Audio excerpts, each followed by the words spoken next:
Hello दोस्तों, आप सभी को गुड मॉर्निंग। मैं विकी गुप्ता आप सबका स्वागत करता हूं एक बार फिर से आपके अपने YouTube channel Vicky Gupta tutorials में।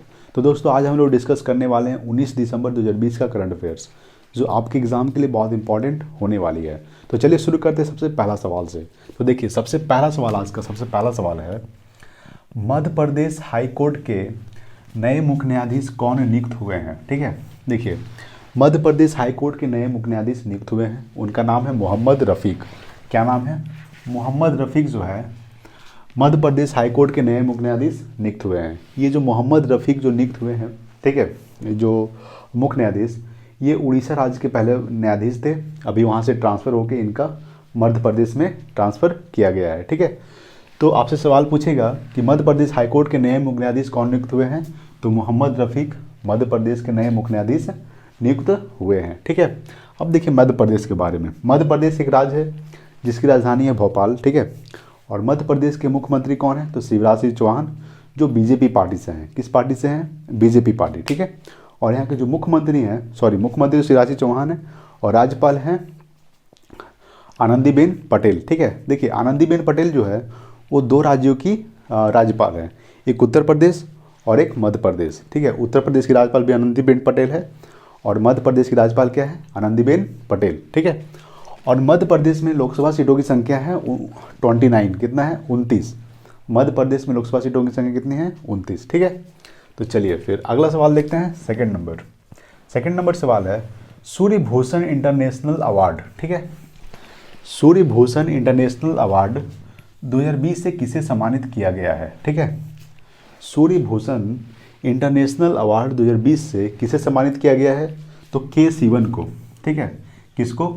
के सिवन को सूर्य भूषण इंटरनेशनल अवार्ड से सम्मानित किया गया है। ठीक है, देखिए अभी हम लोग 10 सवाल कवर करेंगे, ठीक है, जो इम्पॉर्टेंट रहेगा आपके एग्जाम के लिए। तो सूर्य भूषण इंटरनेशनल अवार्ड 2020 से के सिवन को सम्मानित किया गया है। ये के सिवन कौन है? तो के सिवन जो है इसरो के अध्यक्ष है। किसके अध्यक्ष हैं? इसरो के। इसरो का फुल फॉर्म क्या होता है? ISRO। इसरो का फुल फॉर्म होता है इंडियन स्पेस रिसर्च ऑर्गेनाइजेशन। क्या होता है? Indian space research organisation ISRO का फुल फॉर्म होता है। इसका स्थापना हुआ था 15 अगस्त 1969 ईस्वी को। कब हुआ था? 15 अगस्त 1969 ईस्वी को इसरो का स्थापना हुआ था। और संस्थापक कौन थे? तो विक्रम साराभाई। कौन थे? विक्रम साराभाई इसरो के संस्थापक थे। और जो इनका अध्यक्ष कौन है? के सिवन। ठीक है, और इसका स्थापना हुआ था 15 अगस्त 1969 ईस्वी को। और इसका मुख्यालय कहाँ है इसरो का? तो बेंगलुरु, जो कर्नाटक में पड़ता है, वहीं है। कहाँ है? बेंगलुरु में। ठीक है, तो चलिए, तो सूर्य भूषण इंटरनेशनल अवार्ड 2020 से के सिवन को सम्मानित किया गया है। ठीक है, चलिए नेक्स्ट देखते हैं। 3 नंबर है, तेलंगाना हाई कोर्ट की पहली महिला मुख्य न्यायाधीश। ठीक है, कौन है? पहली महिला मुख्य न्यायाधीश कौन नियुक्त हुए हैं? तेलंगाना हाई कोर्ट की पहली महिला मुख्य न्यायाधीश कौन नियुक्त हुए हैं? तो हिमा कोहली। कौन है? हिमा कोहली तेलंगाना हाई कोर्ट की पहली महिला मुख्य न्यायाधीश नियुक्त हुए हैं। ठीक है, तो देखिए तेलंगाना एक राज्य है जिसकी राजधानी है हैदराबाद। ठीक है, तेलंगाना राज्य का मुख्यमंत्री कौन है? तो तेलंगाना राज्य का मुख्यमंत्री के चंद्रशेखर राव। और यहाँ के जो राज्यपाल है तमिली साई सुंदरराजन है। कौन है राज्यपाल? तमिली साई सुंदरराजन तेलंगाना राज्य का कौन है? राज्यपाल है। ठीक है, तेलंगाना राज्य की जो लोकसभा सीटों की संख्या है 19 है। कितना है? 19 तेलंगाना राज्यों की लोकसभा सीट है। और तेलंगाना राज्य के मुख्यमंत्री हैं के चंद्रशेखर राव और यहाँ के राज्यपाल है तमिली साई सुंदरराजन। देखिए सवाल में, एग्जाम में सवाल 2 ही सवाल पूछ सकते हैं, जैसे कि मुख्यमंत्री पूछ सकता है, राज्यपाल, या फिर लोकसभा सीट कितना है। ठीक है, तो फिर चलते हैं। तो देखिए तेलंगाना हाई कोर्ट की पहली महिला मुख्य न्यायाधीश कौन नियुक्त हुई है? हिमा कोहली। ठीक है, चलिए नेक्स्ट है 4 नंबर है, 2030 एशियाई खेलों की मेजबानी कौन सा देश करेगा? कौन सा शहर करेगा? ठीक है, 2030 एशियाई खेलों की मेजबानी कौन सा शहर या फिर कौन सा देश? अगर आपसे देश पूछ दे तो आप कतर मारिएगा। ठीक है, ऑप्शन में कतर रहेगा तो कतर मार सकते हैं। अगर आपसे शहर पूछ दे तो शहर मारिएगा दोहा। ठीक है, देखिए कतर एक देश है जिसकी राजधानी है दोहा। ठीक है, कतर एक देश है जिसकी राजधानी है दोहा। तो अगर आपसे देश पूछ दे तो कतर, अगर शहर पूछ दे तो दोहा। तो सवाल है कि 2030 एशियाई खेलों की मेजबानी कौन सा शहर करेगा? तो दोहा। ठीक है, देखिए जो एशियाई खेल है वो हमेशा 4 वर्षों पे होता है। कितने वर्ष पे आयोजित किया जाता है? 4 वर्षों पे, ठीक है। इसमें सिर्फ एशिया देश के लोग ही भाग ले सकते हैं। एशियाई खेलों में सिर्फ एशिया देश के ही लोग भाग लेते हैं, ठीक है। और देखिए 2030 एशियाई खेलों की मेज़बानी दोहा करेगा। अगर आपसे पूछ दे कि 2034, ठीक है, 2034 एशियाई खेलों की मेज़बानी कौन सा देश करेगा, तो वो करेगा सऊदी अरब, ठीक है। सऊदी अरब की राजधानी क्या है? तो सऊदी अरब की राजधानी है रियाद, ठीक है ना। तो चलिए और अगला सवाल देखते हैं 5 नंबर। 5 नंबर सवाल है जे.एस. मुरलीधर। कौन? जे.एस. मुरलीधर किस राज्य के मुख्य न्यायाधीश नियुक्त हुए हैं? ठीक है, तो देखिए जे.एस. मुरलीधर जो है वो उड़ीसा राज्य के मुख्य न्यायाधीश नियुक्त हुए हैं। किस राज्य के? उड़ीसा राज्य के, ठीक है। उड़ीसा राज्य के मुख्य न्यायाधीश कौन नियुक्त हुए हैं? जे.एस. मुरलीधर, ठीक है। अब देखिए उड़ीसा राज्य, अब उड़ीसा राज्य के बारे में जानते हैं। तो उड़ीसा एक राज्य है जिसकी राजधानी है भुवनेश्वर, ठीक है।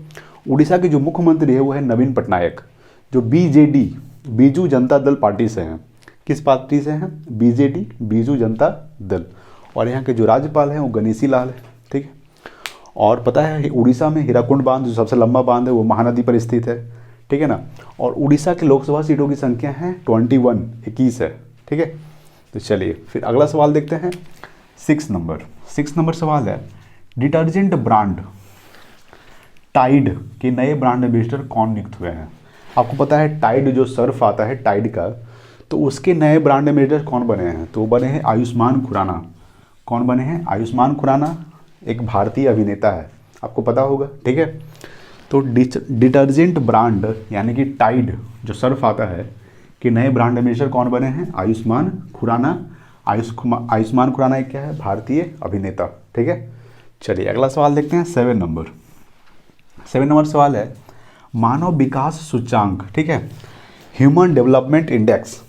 बहुत वीवीआई क्वेश्चन है, ठीक है, बहुत इंपॉर्टेंट है, एग्जाम में आ सकता है। मानव विकास सूचांक 2020 में कौन सा देश शीर्ष पर रहा है? शीर्ष मतलब सबसे ऊपर रहा है, यानी कि मानव विकास सूचांक 2020 ह्यूमन डेवलपमेंट इंडेक्स 2020 में कौन सा देश शीर्ष पर रहा है? तो नॉर्वे। कौन सा देश? नॉर्वे सबसे 1 नंबर पे रहा है। नॉर्वे देश की राजधानी क्या है? तो नॉर्वे देश की राजधानी है ओस्लो, ठीक है। क्या है? ओस्लो। और नॉर्वे जो है यूरोप महाद्वीप में स्थित है। किस महाद्वीप में स्थित है? यूरोप महाद्वीप, ठीक है। नॉर्वे की राजधानी है ओस्लो। और नॉर्वे के जो प्रधानमंत्री है वो है अर्ना सोलबर्ग। क्या है? अर्ना सोलबर्ग नॉर्वे देश के प्रधानमंत्री है। अब देखिए जैसे कि मानव विकास सूचांक 2020 में कौन सा देश शीर्ष पर रहा है? नॉर्वे। अगर आपसे पूछ दे कि इंडिया कौन सा रैंक पर रहा है, तो इंडिया रहा है 131वां रैंक पे। कितने रैंक पे? 131 रैंक पे रहा है इंडिया, ठीक है। अगर आपसे पूछ दे पाकिस्तान, तो पाकिस्तान रहा है 154 देश पे, ठीक है, 154 154 नंबर पे रहा है, ठीक है। और सबसे नीचे रहा है 184 नाइजर। कौन सा देश? नाइजर देश, ठीक है।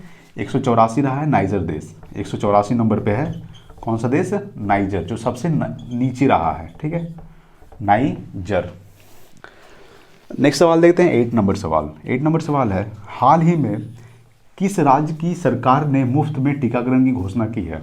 ठीक है, आपको पता होगा कि हाल ही में किस राज्य की सरकार ने ये जो कोरोना का जो टीका मुफ्त किया है, ठीक है, मुफ्त में टीकाकरण की जो घोषणा किया है वो कौन सा राज्य है? वो बिहार राज्य है। कौन सा राज्य है? बिहार, ठीक है। ये बिहार ही कर सकता है और कोई नहीं कर सकता, ठीक है। हाल ही में किस राज्य की सरकार ने मुफ्त में टीकाकरण की घोषणा की है? तो बिहार राज्य सरकार ने। बिहार की राजधानी क्या है? तो बिहार की राजधानी है पटना। और यहाँ के जो मुख्यमंत्री हैं वो है नीतीश कुमार और यहाँ के राज्यपाल है फागू चौहान, ठीक है। और बिहार में लोकसभा सीटों की संख्या है कितना? 40। और बिहार में विधानसभा सीटों की संख्या कितना है? तो 243, ठीक है। तो चलिए नेक्स्ट देखते हैं 9 नंबर।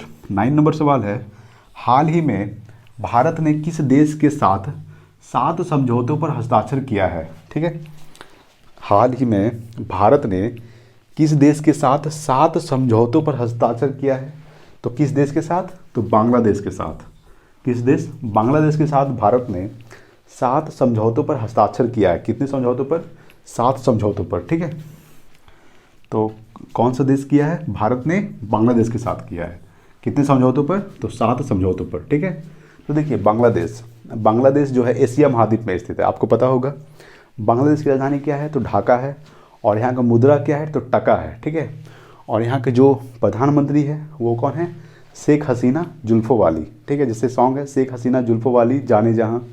तो यहाँ के जो प्रधानमंत्री कौन है, शेख हसीना, ठीक है, जुल्फ़ों वाली। और बांग्लादेश के जो प्रधानमंत्री कौन है, शेख हसीना, ठीक है। और टका, बांग्लादेश का मुद्रा का क्या नाम है, टका। और बांग्लादेश जैसे कि आपको पता होगा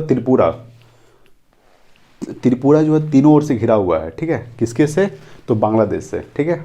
तो चलिए, यानी कि हाल ही में भारत ने किस देश के साथ 7 समझौतों पर हस्ताक्षर किया है, तो बांग्लादेश के साथ। ये आंसर आपका होगा।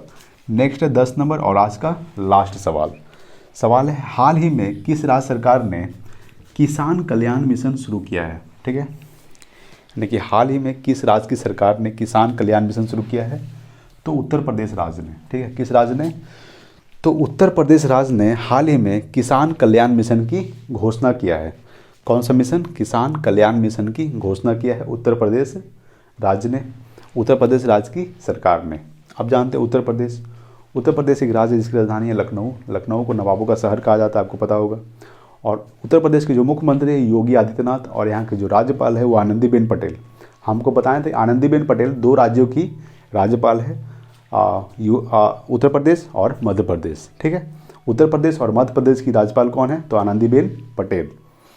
और उत्तर प्रदेश में लोकसभा सीटों की संख्या कितनी है, तो उत्तर प्रदेश में लोकसभा सीटों की संख्या है 80, ठीक है।